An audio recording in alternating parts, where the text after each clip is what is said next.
welcome you for the program Newsroom. Today, 2018-2019 school year has started, resume effectively in 8 out of the 10 regions of the country. The northwest and the southwest region of the country remains paralyzed as bullets keep raining on the population as well as the property in the northwest and southwest. Because of this insecurity, presidential candidates have quietly avoided the northwest and the southwest as far as pre-campaign activities is concerned. But this day we shall be finding out what they are proposing in the domain of education and industrialization. This is Newsroom on CANAL English. I am Dominic Memenwa Kimo. Stay with us.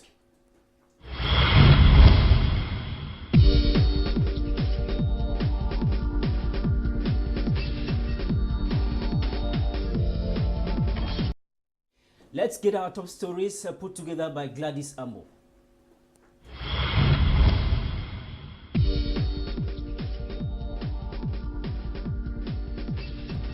The doors of schools opened this week in 8 regions of Cameroon, but in the northwest and southwest regions of Cameroon, schools opened timidly. Tension continues mounting with killings, kidnappings and attacks that continue to reign. Parents and guardians are not courageous enough to send their kids to school, just as the most tempered security by the administration is absent. What is the reaction of political parties to this, and how do they intend to ameliorate the educational system in Cameroon? Candidate Difo Franklin Afanui declares his socio-political and economic program to Cameroonians. The divine candidate vows to put in place a new Cameroon through rapid industrialization and a total transformation of the educational system, focusing on professionalization and academic orientation. Other candidates have been crisscrossing the country and equally abroad in pre-campaign activities. What are they proposing to Cameroonians? Newsroom focuses on education and industrialization. $60 billion, an equivalent of 34 trillion CFA francs, is the loan China is offering to the African continent. The president of China, Xi Jinping, announced that during China-African Summit in Beijing. Though most African countries celebrate China-Africa ties, South African President Cyril Ramaphosa says trade deals between China and Africa benefit mostly China and not Africa. This is Newsroom, trusted for information flow and analysis.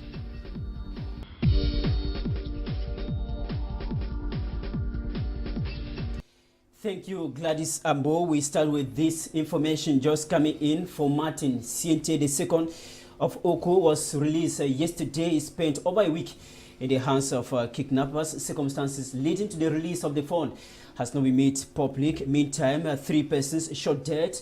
That was yesterday in Ekona as they were returning from the farm. Inhabitants have been telling us that they were shot down by the military of Cameroon.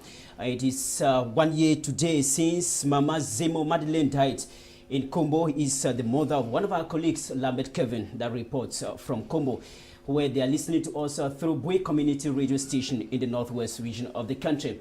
Time for us to edition of the program Newsroom. Welcome Tayofa Elvis, Communication Officer of the NCMC political party of Prophet Frank Afangwin Difo, who is running for the 2018 presidential elections in the country. Good morning, Tayofa. Welcome. Good morning, Meme Dominique. Good morning to all the panelists, and special greetings to televiewers who are watching us, especially those in the 3 northern regions of Cameroon, that is Damawa, north and far north regions of the country. We understand you are just coming from the 3 northern regions of the country where you made a tour. You shall be telling us more on that. But this week, Ndifo Franklin Afangwi, 2018 presidential candidate under the NCMC political party, made public his socio-political and economic plan for Cameroon. He has been touring media houses in Cameroon of recent. He mentioned that industrialization and transforming the educational system will be his watchword. What makes the candidate unique apart from the other 8 other candidates that are going in for the elections? Well, I think the unique aspect of our presidential candidate, that is for Franklin Afanui, what makes it very unique is that first, he is not a politician. I've been telling people this over and over. What makes him unique is that first, he is not a politician. He has never dreamt of being a politician. He has never controlled any political party or things like that.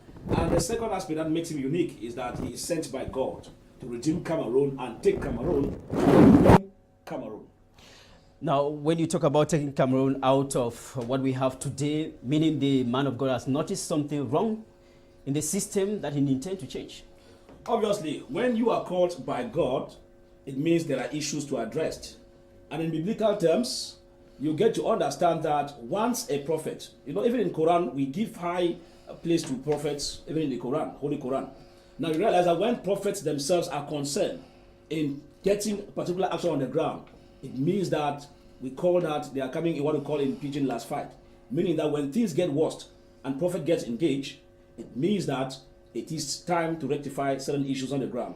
And so regarding our presidential candidate, Tifo Franklin Afanye, who is a prophet and a man of God, most of all these issues, educational and economic aspects in terms of industrialization and all whatnot, have been packaged, and that's what he produced and dished out to the public in the press conference that took place recently. We'll have more time for you to tell us more of what is proposed in the domain of industrialization and equally education. Time for us to welcome Akumanga Jaspel Nji. You are a civil society activist based in the nation's economic capital, Douala, specifically at the Douala 4 municipality. Thank you for coming, sir. Thank you.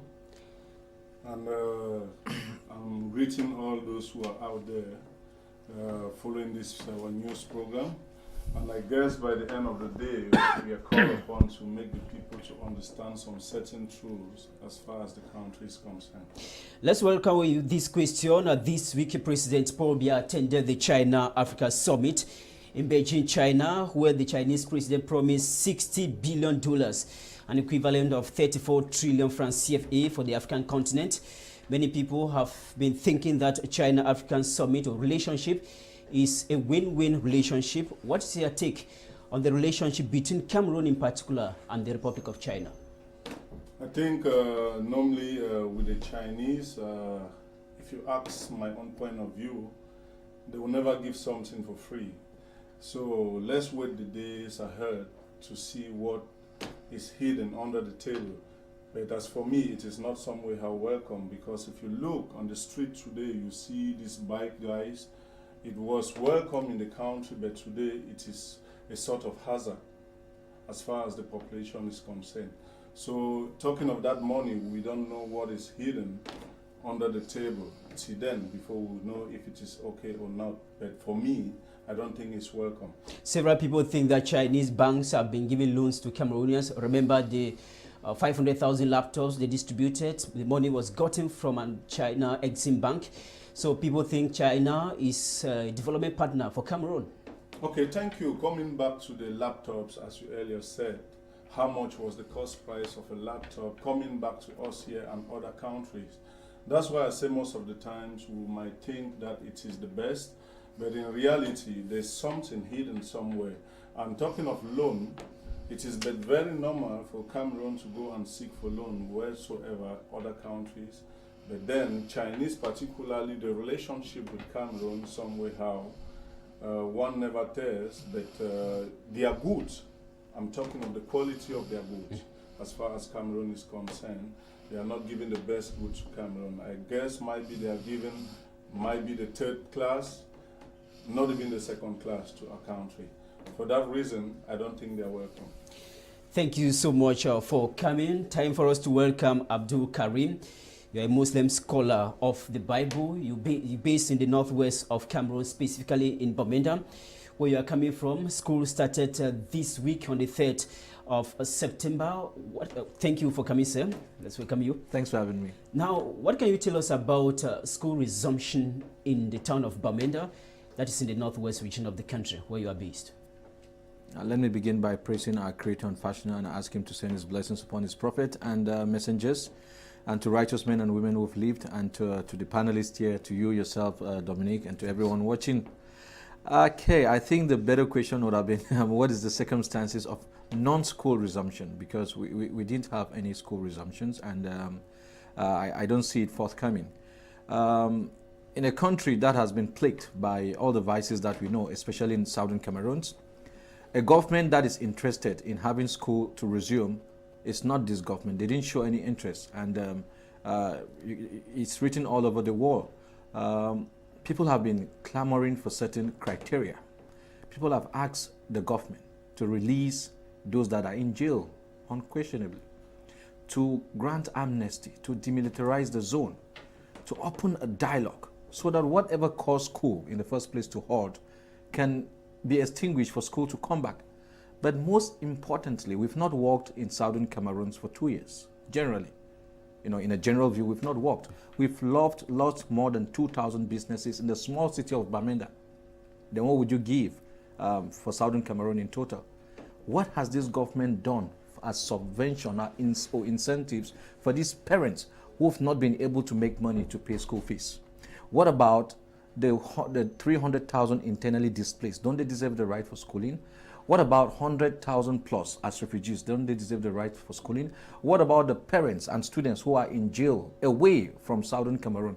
Don't they deserve the right to accompany children to school as well as study themselves? I said there was no platform. I think the government actually does not want school to resume in southern Cameroon, which is welcomed because the curriculum, as you've seen on news lately, you see the kind of horrible translation. You see pornography is supposed to be taught to children. You see a political candidate who's been in power for more than 35 years. His face is on the page that he's the choice of the people in books for school. So you see, in my opinion, I'll say, well, the country was not ready for school resumption. And even out of southern Cameroon, did school resume effectively, as you journalists put it? No. There are many children in this town, Douala, who didn't go to school because of heavy downpour that prevented circulation in the cities. On that first day, people didn't go to school. In Loom also, there are schools that were empty because of inaccessibility to school. So school has not effectively resumed in the country, talk less of southern Cameroon. Generally, in other places in the north, in the 8 other regions of the country, other activities prevented school resumption. But in the northwest and the southwest, it is due to the insecurity that have been on since 2016. Yeah, the insecurity is glaring. Who brought insecurity into the territory? You know, it goes without saying, the military. The military brought insecurity. And we said there's something called in science falsification test or justification test.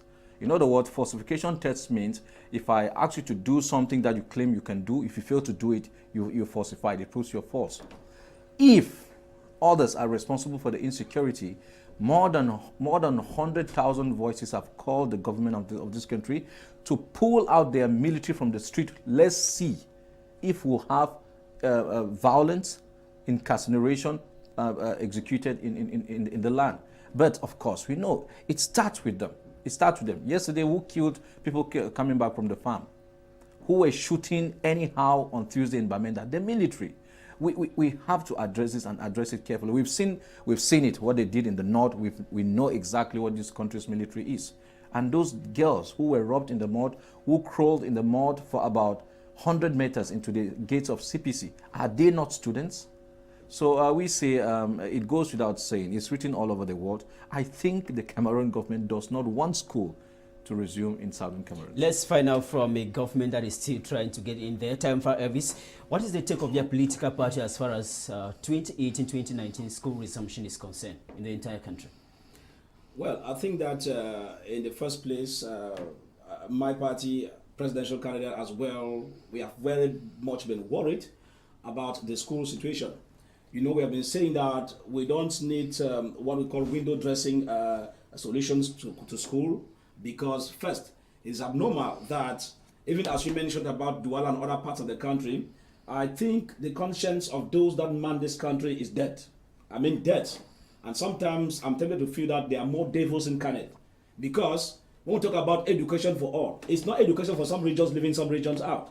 And you see, the Minister of Secondary Education allocated 10 million francs CFA for each regional delegate, and that is to man the disciplinary committee that will be judging or punishing teachers who are not going to school, And that budget, that is taxpayers' budget, was put deliberately to target Northwest and Southwest, to intimidate teachers in the Northwest and Southwest who must go in a hostile area.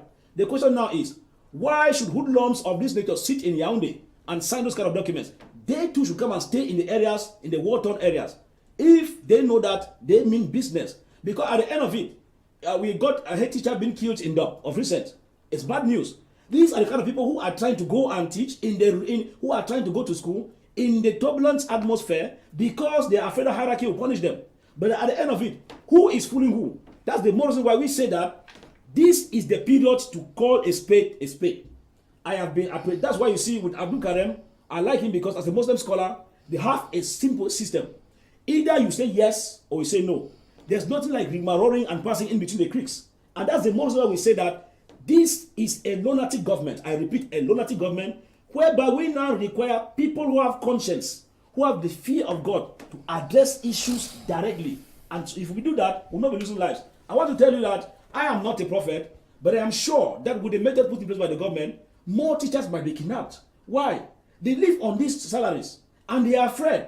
Principal of PSS Bafut was kidnapped with some students. 6 other students. 6 other students. Why? Everybody needs to leave because times are hard. But why they need to leave? The government has not put in place security measures as they sit in their offices and claim. The GOs, they have their security, governors, they have their securities, and they sit and push these poor citizens who don't have a single soldier to protect them, and they go and fall into trouble. Therefore, the Anglophone crisis issue should be addressed without any delivery. And of course, the head of state has failed totally. That's what will get us into this problem. I'll come back to you just to ask Mr. G. This week, the head of state wrote a release, signed a release mentioning that, calling on the national and the international community to bear him witness that people in the Northwest, some people in the Northwest and Southwest, have been paralyzed in the educational system by terrorizing students. What is your take on the release signed by the President of the Republic this week, calling on the international community to bear him witness of atrocities committed in the Northwest and the Southwest by restoration forces? I think talking about the release, at which time, that's my begin. And moreover, I think in reality, bear with me that this ongoing crisis in the North and Southwest region, hadn't be it was, let's say, in the littoral region or center where the president himself is, it wouldn't have been up to a month. And now, where is the equal right? They come to say we Cameroonians, we do say a share equal right in a country. But then, because they think that the Anglophones are the minority, they have the belief that whatever be the case, the country can still move smoothly without that part of the region. And whosoever is given information that schools have resumed, even the back to school that we always see booksellers, etc., preparing for school resumption, nowhere in Northwest you will not see anyone selling books to who. However, if we talk about the teachers, of which some of them have been locked over there, as my brother earlier said, and again, others are afraid of their lives. You want someone to go and teach, and we saw classes last week whereby was that Southwest region, whereby one teacher was in a class just with 2 students, and then all the benches were empty. Is that what we call school resumption? It is not possible. In reality, the president of our country, Mr. Paul Biya, have not done anything to help the situation at hand. And his entourage, not to talk of our brother who is Satan Jipo, who have been given fake information here and there, that there is no Anglophone crisis, and today he's moving from one region to another, talking of giving food to, people. Displaced persons? No, people who have displaced themselves from one region to another, and now refugees. And how can a Cameroonian be called refugee in his own country? Is it possible? I think you might help me to answer. So at the end of the day, if you look well, you will discover that the Cameroon government is actually behind the ongoing crisis. Might be there's something hidden somewhere whereby he will gain more profit by doing this, whatever we are seeing. So in reality, whatever the president have signed, and depending on which time, this ongoing crisis have been for over 2, getting to 3 years, right? And who knows the upcoming years? And now we're talking of tomorrow elections. Will he come there for these people to vote him and campaign? Question mark. That is the question. Adu Karim, what is your reaction to the release signed by the President of the Republic this week, calling on the international community and the national community to bear him witness of atrocities committed in the two English-speaking regions of the country. I think it's a very, very, very good release, and the international community have borne him witness. The parliamentarians in the UK have confirmed that truly him, his regime, and his military are killing people. These are new parliamentary declarations. So, yeah, the witness has been borne, and it has been borne pretty well. Donald Trump bore him witness 22nd of September last year that a government that does not allow protesters to protest without locking them, that take out satellite dishes, that cut off internet, that killed its own citizen, that he ends like this quotation. He said, evil thrives because the few good are silent. Yeah, so they have borne him witness. Everybody can see clearly what he's doing. So it's a good release on his part. But the international community is not stupid. Just to answer a few questions the brother asked you, no, we don't have refugees in a country. We have IDPs, internally displaced. If you left Ndop to Bamenda or Bamenda to Boya, you are not a refugee, you are displaced. Refugee is a case where you actually have to be away of a territorial boundary. So those in Nigeria will be refugees. Now, talking about this release, this is we have a man who calls himself Okala Bilai, an administrator. He called us dogs on the 1st of October 2016. Did you see the kind of armory, soldiers, and weapons he took as guard to go and inspect if school started? He went to go and see whether the dogs are in class, but you saw the security he took.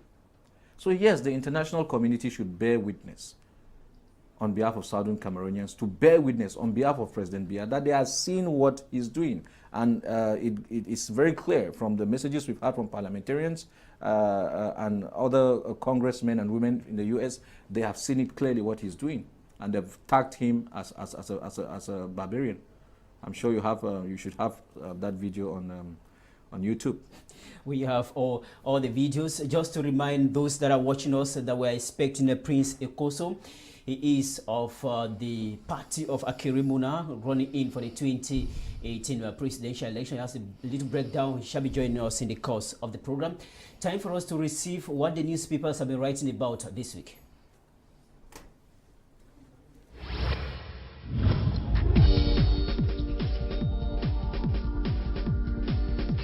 One week after the start of the academic year 2018-2019, schools remain scanty in the troubled northwest and southwest regions of Cameroon. The fear of the unknown continue to scare parents from sending their kids to school. The Post newspaper presents how the governor of the southwest region visited empty schools in Boya. The paper says the first school week has been that of blood and tears in the northwest as 6 people were killed in Pinyin land. The Guardian Post writes of the dirt that presents the military men that perished on their way to Oku village. The truck transporting them lost control driving into a valley. Informateng takes riders to Mora where the Minister of Secondary Education launched the school year. Pauline Nalova Lyonga donated school materials to students affected by the sect Boko Haram.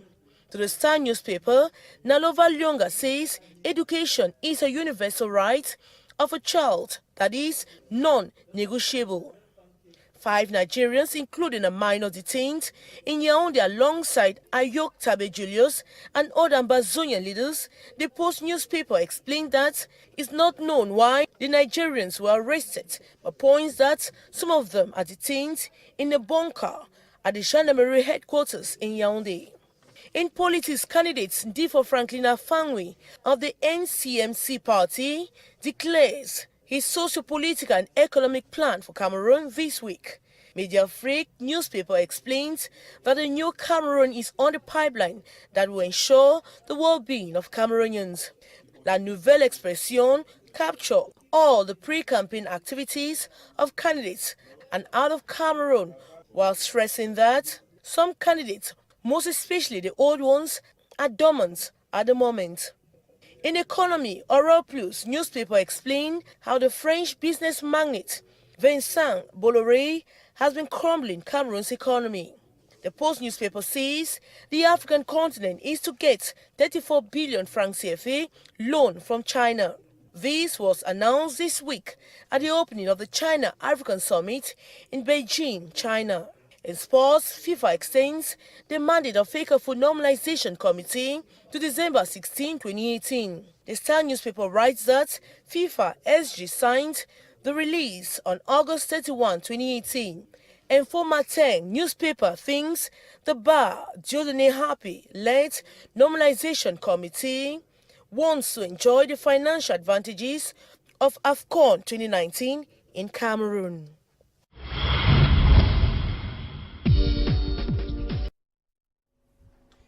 Thank you so much for staying with us, and we thank Morindi for that information that newspapers have been writing about this week. We start our main topic for this day. We're talking about Cameroon educational system, the view of 2018 presidential candidate, and the growth and advancement of any country depends on the educational system the country have adopted. Many people have criticized the educational system we have in the country today, with many saying it's producing job seekers and not job creators. We start with you, Adu Karim. What do you think is fundamentally wrong with the educational system we have today in Cameroon?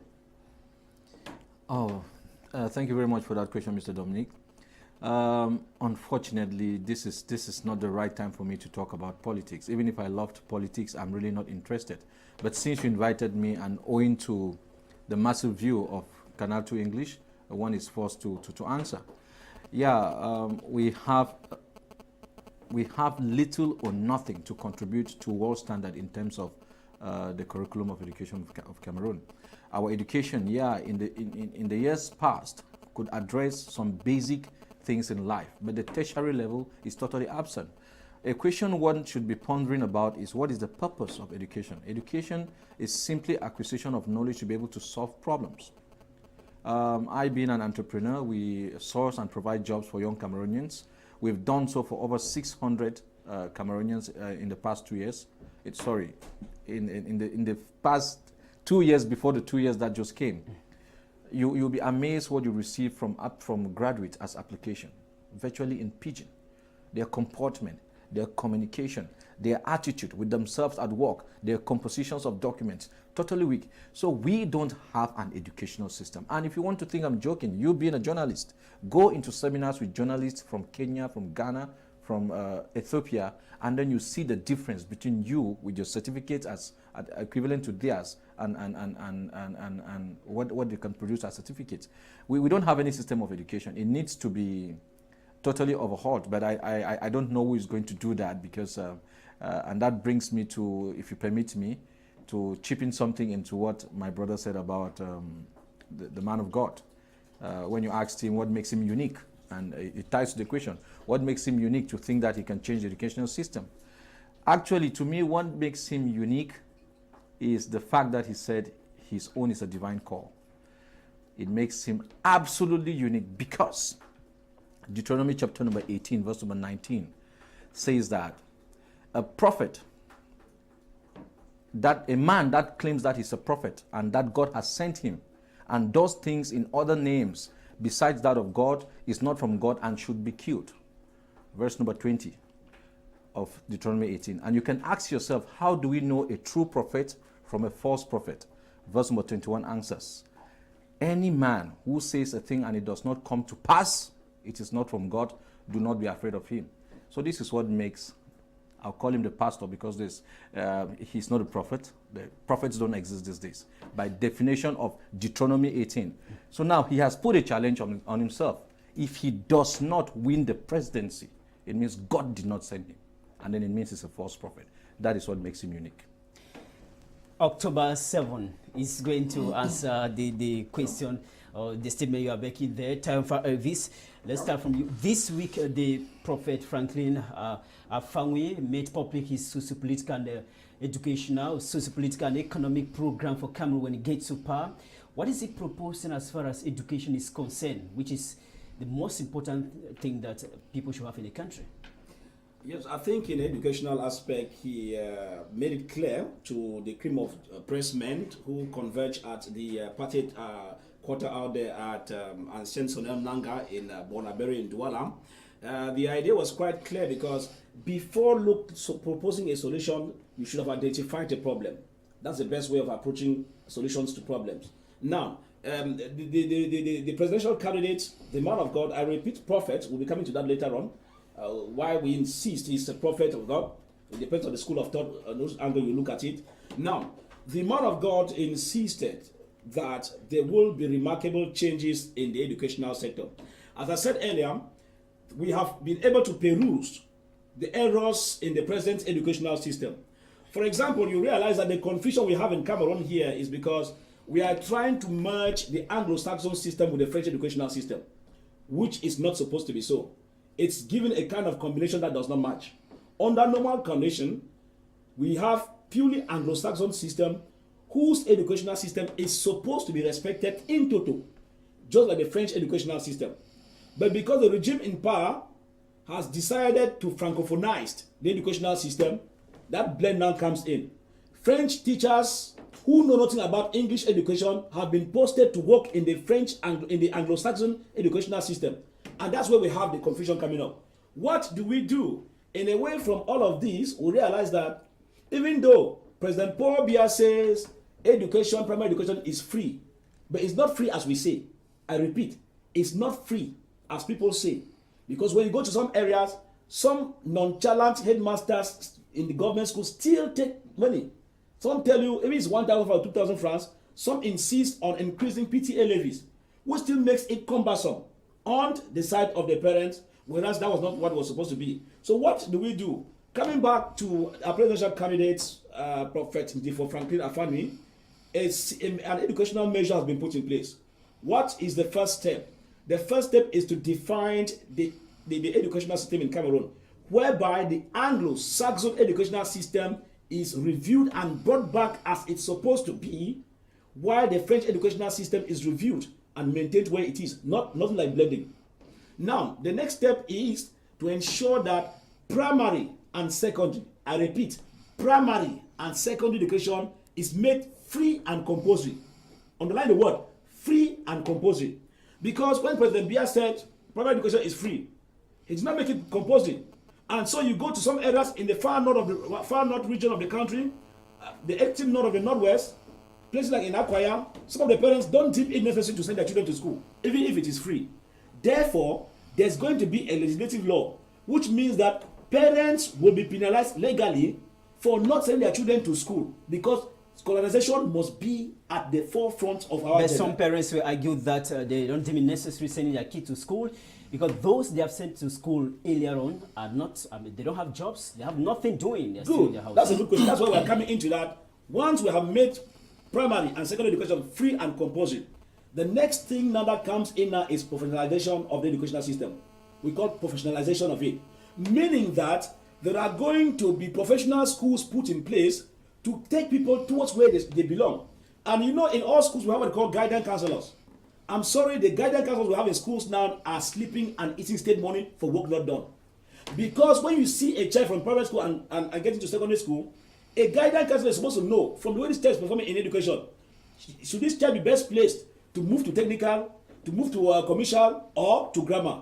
But they don't have that. So children decide on their own, alongside with their parents, who might not be well placed, like guidance counselors, to suit them into the appropriate fields where they're supposed to be. So there shall be professional schools coming up, and these professional schools, what we do in the educational system is a system that deals with transfer of technology. I will come to that. Let's find out from Mr. Nji. When you look at the educational system we have today, what do you think candidates that are vying for the post of the president should do when they get to power to change the present system we have today to be beneficial for Cameroonians?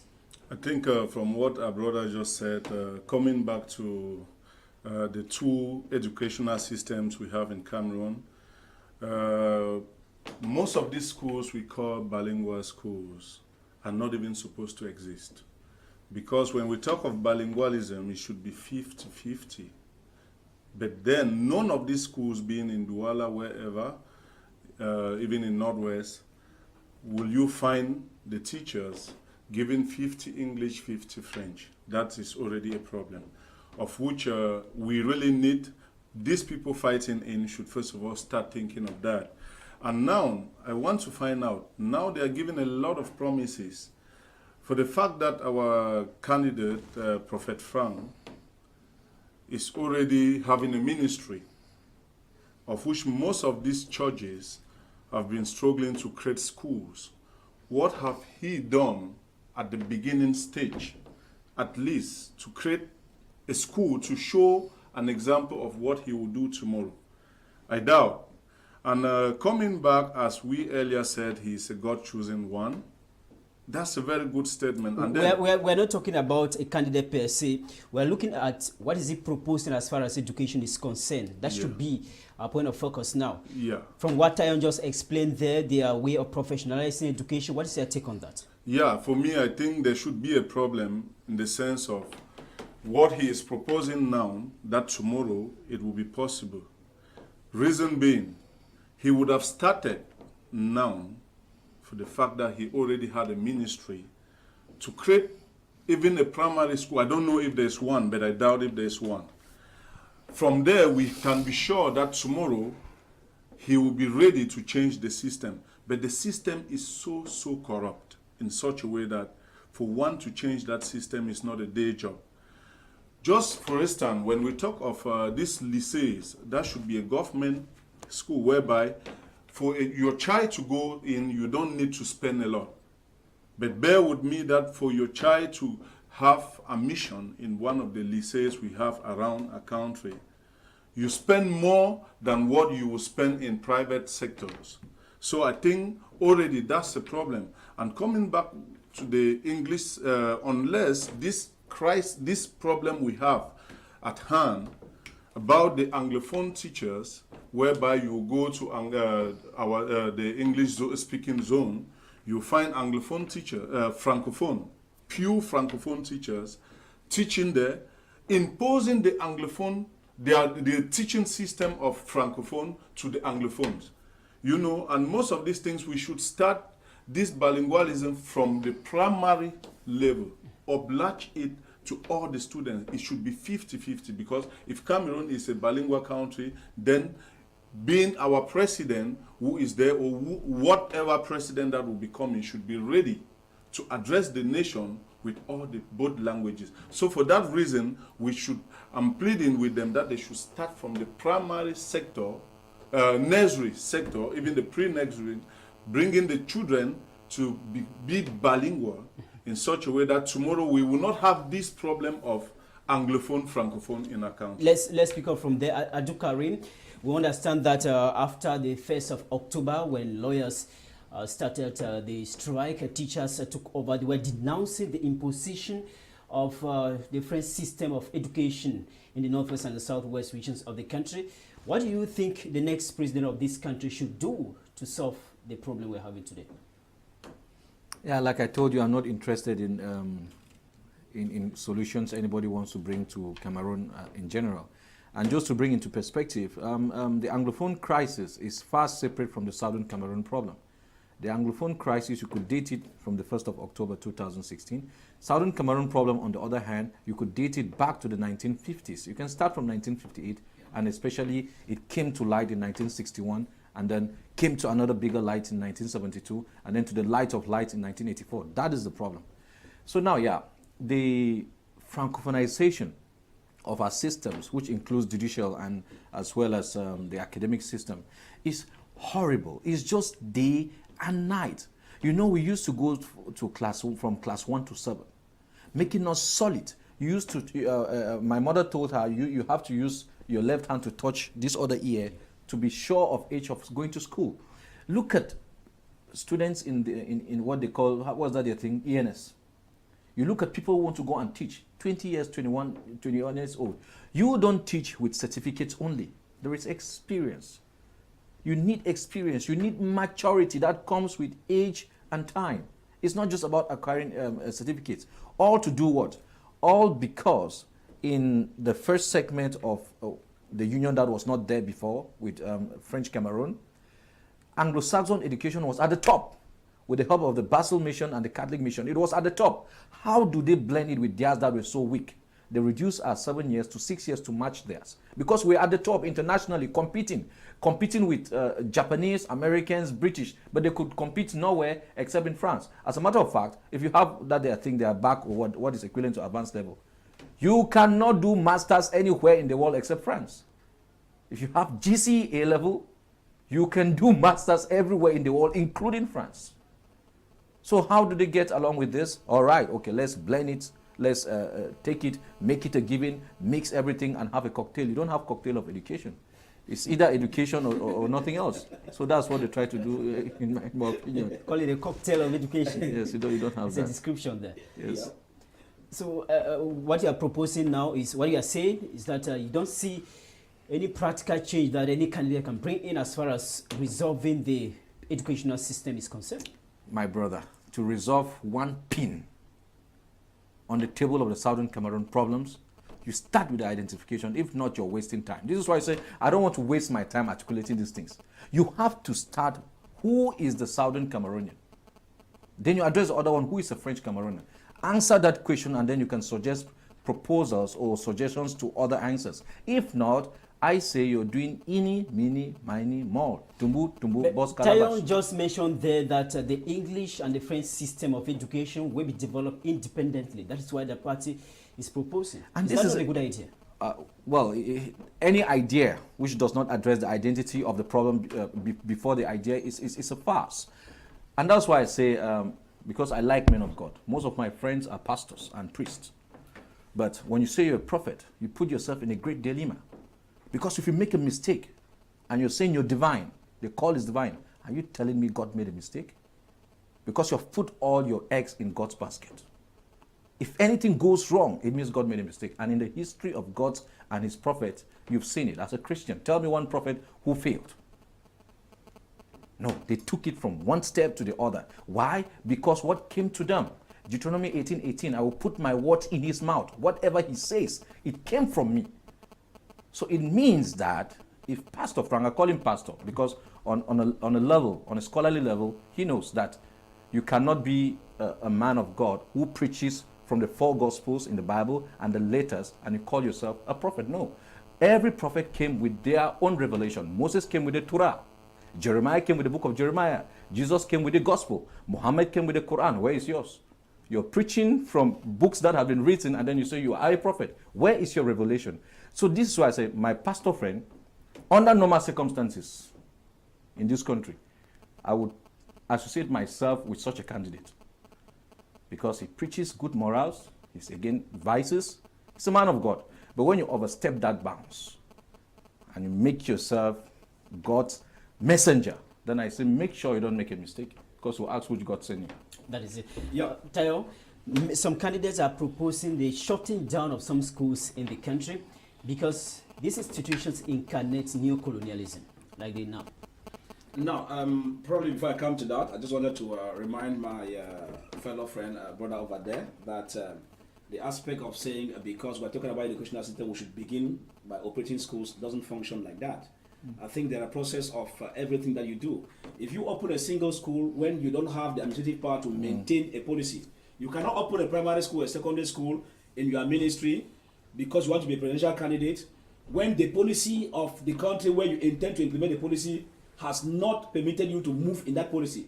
You'll be moving out of the rules and regulations of the country and you'll find yourself in trouble. That's now, right. so in that case, you need to ascend to power, then you put the policies in place and the mechanisms, and then it starts triggering right down to the grassroots.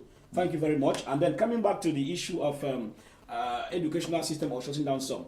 Now, I have said, and I will say this over and over, a presidential candidate who is a divine candidate has the mandate and the efforts of moving in line with the instructions given to him by God. In this case, if you look at our manifesto and our declarations, media-wise, conference-wise, Twitter-wise, Facebook-wise, we don't speak in the air. That makes us different from the rest of the presidential candidates. Meaning that we look at things at a realistic point of view. For example, when we talk about educational system, it is abnormal for a presidential candidate to tell you that he will wipe a particular system. No. When you are ascending to power, there are certain issues. For example, we talk about ENAM. We cannot sit here and tell you that we are going to wipe ENAM. It's impossible. Because that ENAM has a role to play. But we can confidently tell you that if we go in, while at the 2D, we can study the loopholes of ENAM. We examine ENAM as a whole. What is the positive part of ENAM? What's the negative part? Is it worth wiping as per se? If yes, there's a mechanism to wipe that ENAM.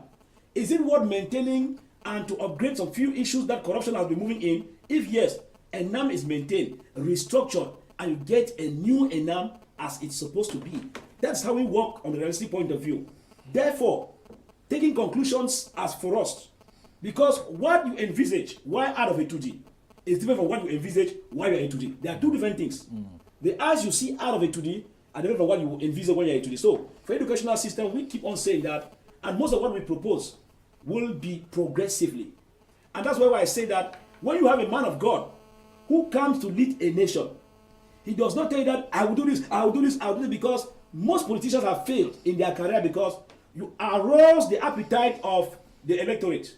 They vote you and you give the impression that your things will be rapid.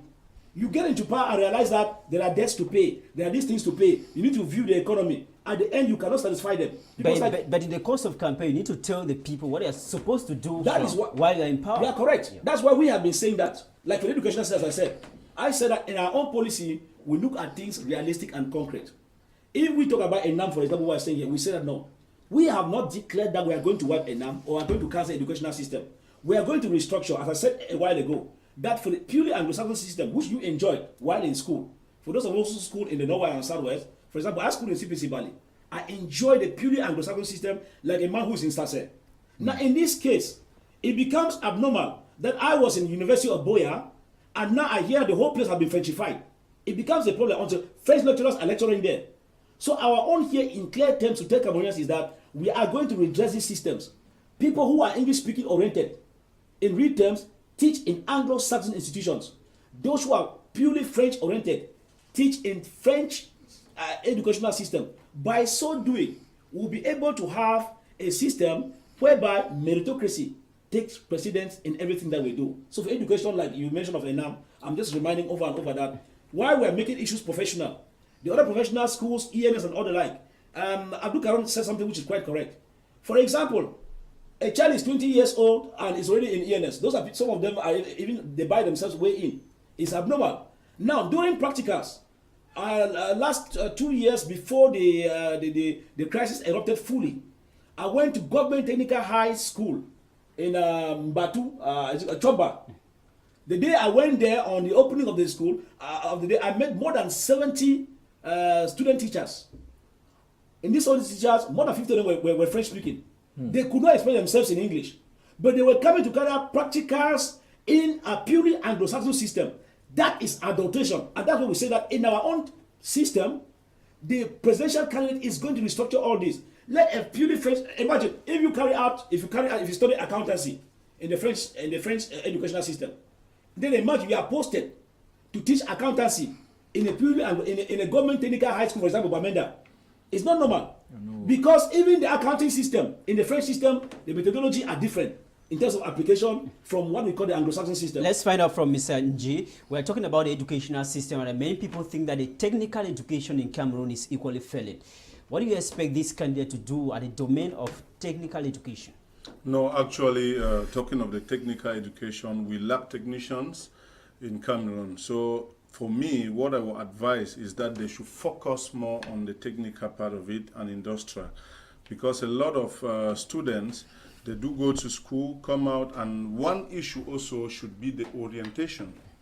Because a lot of students are not orientated to know what they have to do.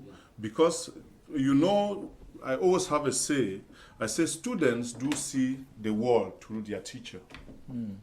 Which means in front of them is a mirror, and that mirror is their teacher, whereby the teacher will say this is how they do in the world, etc.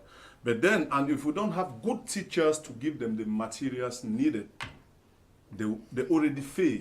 And we need to orientate our parents, because we should not only look about the politicians, etc. Some parents also mislead their children. I was supposed to be a doctor, so for that reason, bang, my child must become a doctor. That's not his call. What if that child was supposed to be a lawyer and you force the child to become a medical doctor? That's already a problem in that child's career. So I think we should somehow really look on this technical education in our country, because we don't really have good For instance, as he earlier said, we have, when we talk of accounting, it do goes with formulas. And I guessed, well, that with that system of francophones, with that of anglophones, the formulas must not be same. So for that reason, anglophones going in for English studies should do everything to focus and come out with what they went in for. And then at the end of the day, I would like ask a question. How many orientation schools did we have in Cameroon? For instance, now I know just one. That should be London Institute, somewhere around Bonaberi. That is that's a failure, because when we talk of orientation, we orientate the teachers, students from taking their own decisions, and parents. You don't only orientate teachers and the parents, but you need to orientate the child, because one child will look the lifestyle of a friend and say, wow, I want to become like X. And for the reason, he now want, X might be, let's say, a lawyer, and the teacher is best placed to even give the parents, tell the parents who that child can become. If you're good, let's say, in BMAT, accounting, etc., a teacher can now say, okay, my son, you can become this in life. Concentrate on this. But for the fact that you now want to go to, maybe he who is a lawyer, maybe that guy is doing law and government, you want to divert at which age? And again, you find in those days of our parents, you need to be matured in order to start. And when we talk of technicians, there is this issue of age. Age do matter. Okay. Adu Karim, we are talking about educational system, and then we have a book that is in the school syllabus in the French system of education of 5e, that is an equivalent of Form 2, where some of the lessons there or the information there talk about sex. Many people that have been on the social media the whole of this week, many people are criticizing that. What is your take on the teaching of the various ways of sex, other things, pictures that many people have criticized? Was it worthwhile putting such an information in the book meant for Form 2? Oh yeah, and Dominic, you see, you didn't put the question the way it should be. It's not just sex. It is homosexuality. It is sleeping with dead, you know, without any part in that curriculum showing how to prevent or solve such circumstances. Just teaching the children, opening them to evil. Ladies and gentlemen, you would have enjoyed me more if I was interested in talking about Cameroon as a whole. Unfortunately, I'm not interested, so I just speak a little. No, you are talking about the educational system, teaching children anywhere in the world. Oh, okay. Is it worthwhile having such an information in the textbook? Yeah, so it is horrible. This is a country which is supposed to be a God-fearing country, by and large, a Christian country. If you have history and religion after A-level, you have no university to go to. Correct. Religion? And you say you're a Christian country? That should be the first subject that should count. Because if you go to the 10 Commandments, God does not tell you, go and you can sleep with that devil. You don't sleep. God simply says, and thou shalt not commit adultery. That is a moral lesson. Don't open the doors of evil to the child. Don't teach them what they don't need to know. Don't start telling them about homosexuality at Form 2. How old is the child? Teach them respect, teach them morals. As they grow, things will come to light and then they will learn more. That is horrible. This is an evil country. This is where I say under normal circumstances,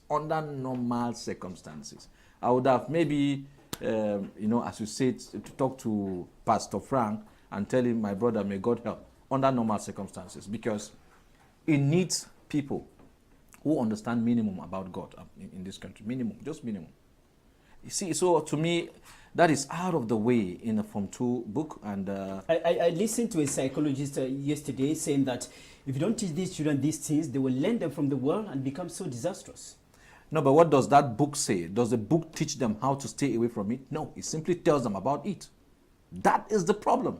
It simply opens the door for them without giving them preventive measures or precautionary measures. What you should do is instill the fear of God. Look, I'll tell you something, what happened in Islam. We have, the Quran is revealed in 2 segments. 2 segments means one was in Mecca, where the Prophet was born, where he grew up, where the early verses came. The other one was in Medina. What was his message in Mecca? That do not drink alcohol, don't have sex? No!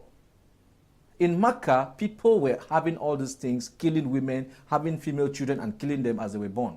The message God gave him in Makkah is understand God, fear God. Once the people themselves understood God and feared God, then law started coming. Once you believe in God, and I tell you that, okay, the God you believe in says don't do this, automatically you stop. I don't need to go and start teaching you all how a vagina is, what is that, what is not that, and so I expose you to things you don't need to know. I just simply need to instill God in you, and then tells you that this is God's position on these things, and so on. Well, come on. In Ethiopia, man, you can't access pornographic sites. A country has to be that moral. You can't access it. You go into a hotel room in Ethiopia, they tell you that if you want to bring in a prostitute, you pay them $200. That's the condition. You pay for the girl to come in, you pay $200. In Dubai, you can't open certain sites. This is how you start. So you said, telling me the children will learn from the world. Which world? In your world. In this rotten world where prostitution is allowed and so on. That is why I like Donald Trump. He said, don't bring homosexuality to the street. Take it, you want to do it, go and do it in your cupboard, in your home. It is not law in America for a woman to marry a woman or a man to marry a man. This is moral. You start from there. That is where the education starts. Make the country a God-fearing country. Tayamfa, we have got some presidential candidates condemning that in strong terms, talking about the leader of the MRC party, Maurice Kamto. He condemned that, issued a statement to condemn that. What is your political party saying concerning the present situation about having issues of sex in the textbook meant for Form 2 students? Well, you asking the question as a journalist is good, but the answer is already at the doorsteps. Because we hear prophet, a man of God, there's no man of God on earth who by any chance condole with that, and so automatically you will discover that our presidential candidate equally will not align with those kind of things. That's why you say I agree with Abdul Karim that if we have leaders in this country who fear God, these things will not even feature. And you know, all of us grew up, for those of us who grew up who are quite old some years back, we used to have, before you change a school curriculum program, it takes time. We used to have dictionary where you have Peter and Dora, Changa and Norma. Those are quite interesting books, and they're very educative. But now, because corruption has eaten through, those who are in the National Book Committee, as you corrupt them, a book comes in, 2 years after it's replaced. What kind of country are we talking about? And that's why you see these kind of errors. And let me tell you something. When the end of a regime is drawing closer, errors like this begin to occur. I repeat, when the end of a regime is drawing closer, when God begins to announce another dimension of another dynasty, another republic, errors like this begin to come in, because these books have passed, they have been scrutinized. They have passed through one level to another until they have passed to the table of the minister. They have passed through the prime minister's service, and they are validated at the level of the presidency. But see what is coming in, meaning that the end time of those who rule this country and don't fear God has come. Besides that, we equally have some common errors, translation from English to French in some textbooks where there are so many errors. Many people have been wondering if the National Commission for Bilingualism and Multiculturalism is really awake of what is happening. I think looking at this perspective, we'll blame the people selling the books in the market, because we have given room for any Jack and G to just sit, write a book, and then publish it. It is impossible that for the past 2 years you have your children that of the lower section cannot benefit the books of the elder brother or sister that you just passed last year. So you discover that every year we do change books, and it is very possible that issues like this should do come up. But it's, I think the one book policy has been implemented this year, that books will go up to 6 years before they are changed, but also implemented this year. Okay, yeah, 6 years. I think the government should also have a look, have a regard, and give some certain guide on how to write a book. Thank you. We take a little break. When we come back, we talk about industrialization.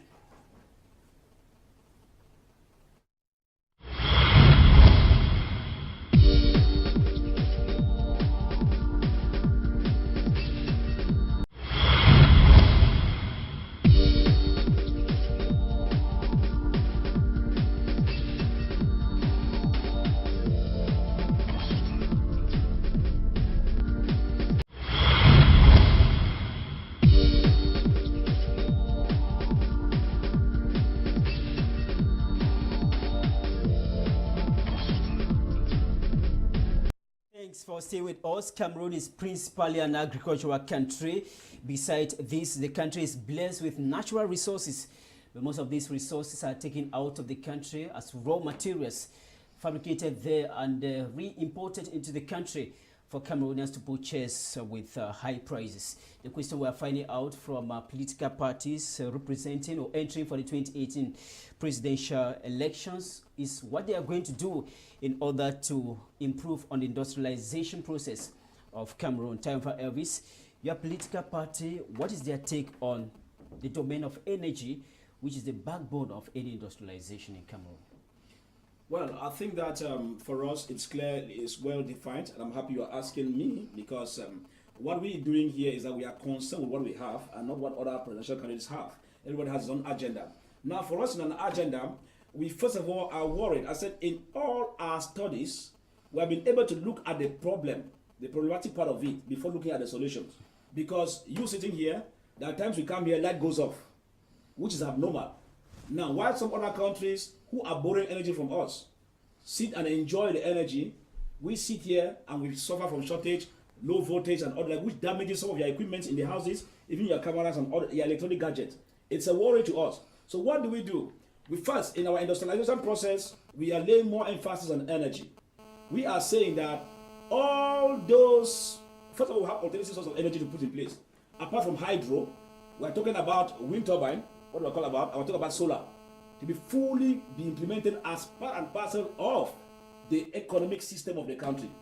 Now, you realize that in all of this, if we have these three forms of energy, where one is failing, the other will automatically complement, and you could have energy flow continuously. That is that.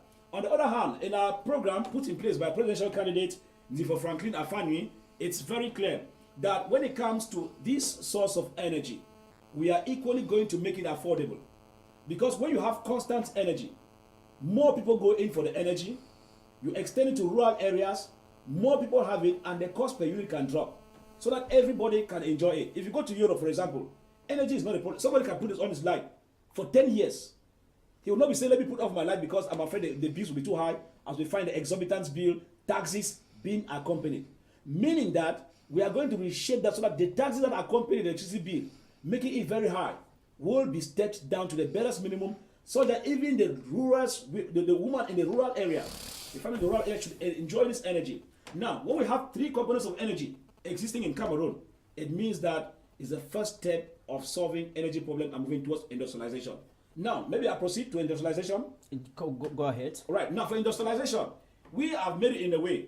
People should listen carefully because we don't talk in the air. We are talking with practical realities that will be realized as after 7th of October at Ituti. Now, for the aspect of the industrialization, we have said that industrialization is our main objective. Now, you realize that in the economic system of Cameroon, the private sectors that would have made up the industrialized sector are being killed due to taxes. The economic system of Cameroon is based on is tax-oriented. And we say it is tax-oriented because the present Cameroon government has made its functionalities lazy. When a government is lazy, each time it requires money, it goes to the private sector to borrow them and to give them taxes which discourages them from functioning. And that's why most of them die down. Yes, so, Taifa will come back to you for you to explain to us how the country is going to generate its own funds, not depending on taxes or from the population. Adu Karim, some candidates think that the privatization of like the energy sector and some key industries in the country is one of the reasons why we are not able to have enough energy in the country. What do you think about privatizing the energy sector in Cameroon today, and how can candidates improve on that? Well, like I said, I'm really not interested what these candidates think and what they don't think. But and please, just to make a note, this is my senior. I didn't know he was a Boban. So now already I'm in a tight corner. Maybe some tough questions that I was supposed to ask, I'll limit them because it's a culture to respect seniors. Well, I said I don't care what these people think, but just for the fact that some of my brothers are in the run, I'm talking about the 3 Southern Cameroonians. Yeah, one could say something, but I'm really interested.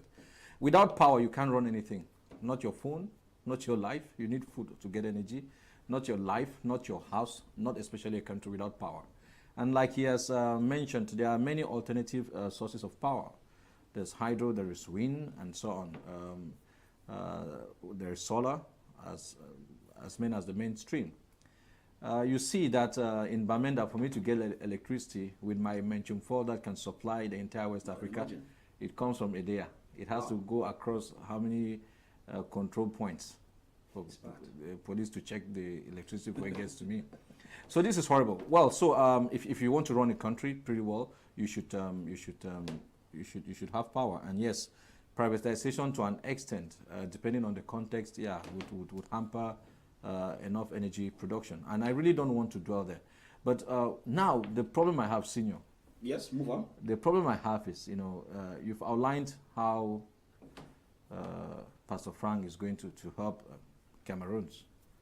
And you didn't mention the prophetic measures he's going to take, because Still coming. Yeah. he's a prophet. We want to see manners maybe falling. We want to see those things that have to do with prophethood. Those ones, not education. Those manners falling, for example, pray now and then let people be released. I will come into that. I would like to see things like that. Meantime, regarding energy, Cameroon has it in abundance. We have it in abundance. It's just the Frenchification of Africa, the evil nature of the state, and then, of course, that idea of balkanizing Southern Cameroon. By balkanization, I mean splitting. You split a person, you split their energy, you divide their efficiency. That is it. We need to start from the energy of a human being. You need to start from there before talking about conventional energy in terms of electricity and so on. But to give a short answer, yeah, to run a country, you need power. And for power, you need more than one source of energy today. Mr. G, we are talking about, Timfa just mentioned about industrialization. How do you think Cameroon can probably improve in industrialization when we have something like the Economic Partnership Agreement, where goods are being imported into the country for free? Would that not kill the habit or that zeal to industrialize? Coming back to that point of view, in reality, our country should, for the leaders or that of those going in, should really emphasize on the fact that they have to, encourage the industries we already have to maintain the ones that are already there. That's one issue, and then to bring more. And moreover, given what belongs to us out, we should some way how fine-tune it.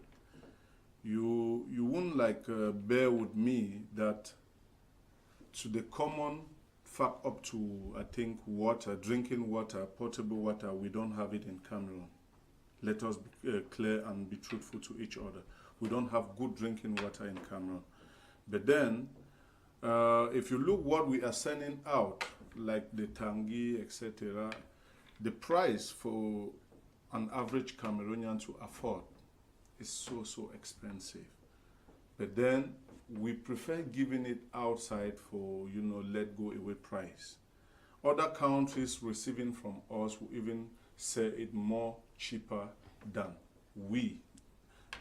than where it comes from. So at the end of the day, it's like our country, they don't, really pay more attention to the citizens, but they think of only what the outsiders can bring. And more other goods, like food, etc. Cameroon should be one of the most countries in this Africa that we could not lack, at least. Average Cameroonian should not lack food, not to talk of the gari, cassava, etc. we have. But you can't find it anymore because we think of sending it out and then they send it to us and we buy it, not to talk of drugs. So I think it is high time for the people posting, going in for this change. Yes, change we believe. Less like belief. Whenever there's change, the change should start from up to down. For me, I'm ready that there should be a change. But I'm pleading that they should encourage companies. And I will not accept that they should destroy citizens' houses in order to bring in companies. Okay, time for Elvis. Yeah. What will you do to industrialize when we have the Economic Partnership Agreement in place, where goods are coming into the country for free from several European countries? Now, in the first place, as I said earlier, we're going to restructure the economic system, put it to be more friendly, oriented to the country and to the citizens of the nation. What do I mean by this? For example, when you look will you abolish the economic partnership agreements? No, when we come in, we're not coming for abolishing. When we're coming for adjustments. If you had a partnership that we realized that it was not benefiting Cameroonians. For example, there's a partnership that Cameroon has with China that shows that for the companies that operate in the territory, there is a particular percentage of Cameroonians who are supposed to be employed. Now, last 2 years, I was in Manfi when one SDO was there, that he has been transferred already. But then there was a problem always between the workers striking, Cameroonian workers striking in that company. And each time they strike, the Chinese company will go to the SDO, give money, and the whole issue will die down because that partnership is not respected. We are saying here that we are not saying that the partnership, we have to review the partnership in clear terms. For example, for us in our industrialization process, we are more concerned with transfer of technology. It's a shame that you need 500,000 laptops and they are produced in China. What does it take a government that has the people at heart to inform the company there, set up a company here in Cameroon, employ Cameroonians and let them be, and you people produce these computers and whatever alongside with the technicians here. At the end of it, if the partnership is coming to an end, while the company is going back, we have a company that stays here in Cameroon with Cameroonians employed who begin to produce computers. That is why we are saying that our worry is that those that man this country don't love the country. We are going to work on transfer of technology. We work on several partnerships with the various European countries. Car assemblies will be there and all the like. But it will be done here, not in Europe. And so while we are doing this, the experts who come here, for the time being, will be working alongside with Cameroonians in the various sector so that they transfer the technology to them. Upon their return, when the contract expires, we now have companies operating. This would create jobs. At the level of agriculture, for example, all what we find, there are tractors there in Egbolova, in the bush. Journalists know about that. It's abnormal that a state engages something that costs billions and billions of francs CFA, and because those that man this country lack vision, those tractors are there. Those who are CPD militants go and drag their own tractors and take to their areas. Those who belong to the ruling party. Now, what we are saying, in the industrialization sector, once meritocracy takes precedence, the results will be there. In an area where I will not call my brother here to come and be general manager of a particular company because he's CPD. No. You take somebody who merits, who's an engineer in that field, and you put him in the we're a few minutes to the end of the program. Adu Karim, we're talking about partnership.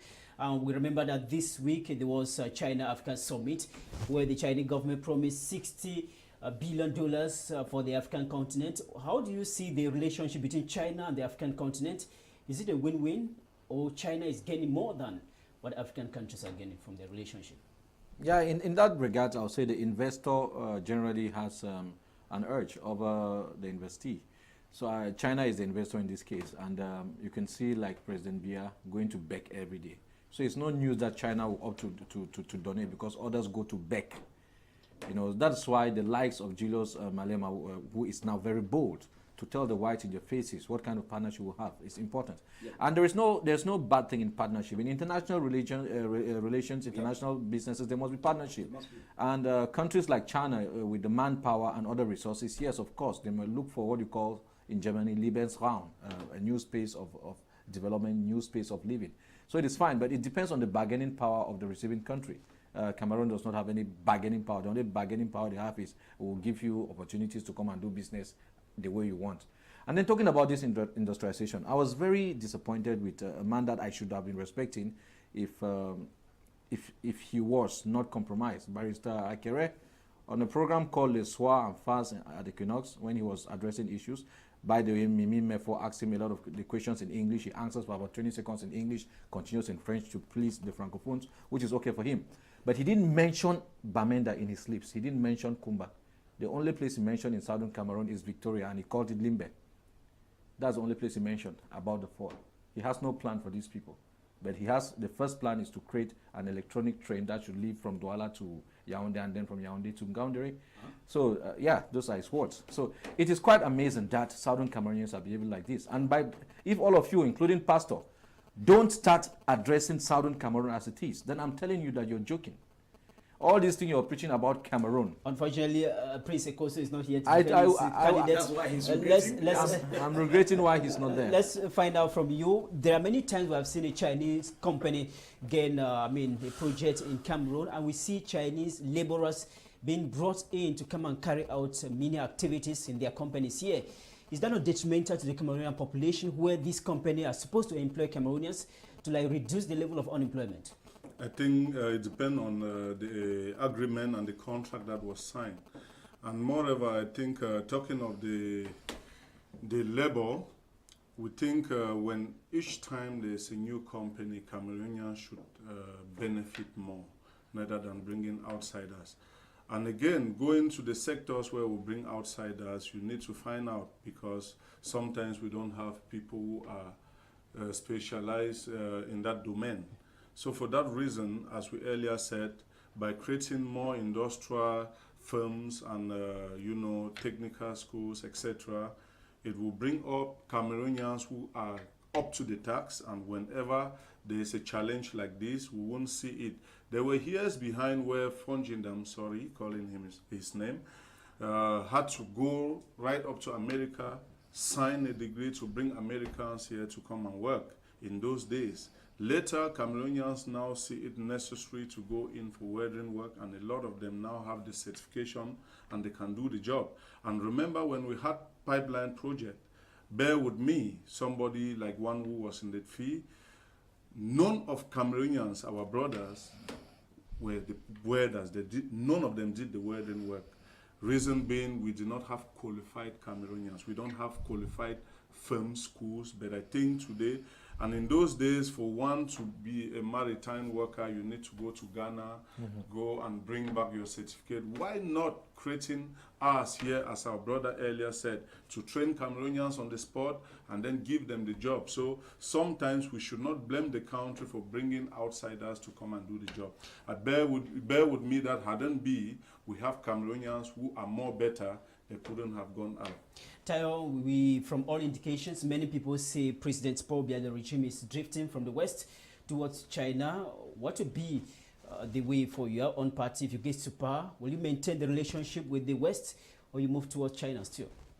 Well, when we get to a 2D after 7th of October, I think what we will be looking at will be a little bit different. Now, we could go to China, we'll maintain some of the relationships that have been going. As I said earlier, they will be reviewed. When I said they'll be reviewed in the sense that you don't spend time begging all the time. Come on. Cameroon is Cameroon in miniature, Africa in miniature. We have cotton. Mali, they have, you go to Mali, they boast of cotton. You go to Libya, they boast of oil. Most of the countries have only one product they can boast. We have unexploited minerals in the east and the south. Unexploited, bauxite and all the like. This is absolutely nonsense that we move all the time to beg. Meaning that in some of our foreign policies, China is a good friend. All the countries that we will be working with will be maintaining those partnerships, but at the same time, we'll be seeing how they could assist us transfer the technology from where they are to Cameroon, such that those industries can be set up here and create more jobs. Remember, one of our main objectives is that if the living standard of the people is improved, then poverty will be reduced. And some of these things, coupled with morals, will reduce corruption. And so in our industrialization process, it will be a whole digitalized system. We have to digitalize the system, because when you put in place modern technology in the industrial sector, the banana that you grow here, there should be a semi-finished and finished industry planted in that same place. You don't need to go further to send bananas to Europe. As we finish from here, biscuit is being produced. You are planting cassava. There should be a company to have what they call produce cassava flour, which is used. And when you have a company producing cassava flour, we will no more be selling so much food outside of the country at the detriment of the people. And so that's what we'll do to harmonize the agricultural sector and the other economic sector, while maintaining the fact that taxes will be reduced and there will be favorable condition for investment. Because when you overtax investors, you overtax private sector, you discourage private initiatives from coming up. And these are the sectors that make the economy to boom, not necessarily the government sector. Time, we have less than 7 minutes to go, but time for us to talk a little bit on the outing of women yesterday in the town of Bamenda. That we saw them on the street crying and calling for peace to reign. Abdul Karim, let me start with you. We noticed this earlier on in Buea. Yesterday was in Bamenda. What do you think can really be the contribution of these women as far as resolving the crisis is concerned? putting the cart before the horse, or calling people for a meeting for a meeting or a party, and then you turn on the orchestra later. Well, the women tried. They progressed from mistakes that I saw in the lamentation. They don't call it protest, they call it lamentation in Boya, and then what happened in Bamenda. Look, but I think the initial idea of maybe 1 or 2 persons was good, but politicians and money-minded people stepped in. All I want to tell the women is that they are our mothers. We don't have a choice, but they should know that the Southern Cameroon problem have existed since 1961. They should know that people started dying on the 8th of December 2016, not yesterday. Akumjilos died when Atangan Jipol came to Bamenda. They shot and killed him. Hundreds died on the 22nd. Hundreds have died on the 1st. Hundreds and thousands have been dying. They have been displaced. My question is, why now? I don't know if it is divine retribution or divine providence. So you think it's late? I think it's staged. That some people call themselves Southwest elites go to where they call Southwest. I don't call it Southwest, but they call it Southwest. They go there, stage a meeting, lie the population, and then come to read a false resolution. A few days later, the women come, and then the next day is school, and then the next month is what they call elections. I say it's highly unlikely that is just a coincidence. But I say they are our mothers. Whenever they cry, we'll stand. But let morals count. Let justice stand first. Let honesty be the prevailing thing.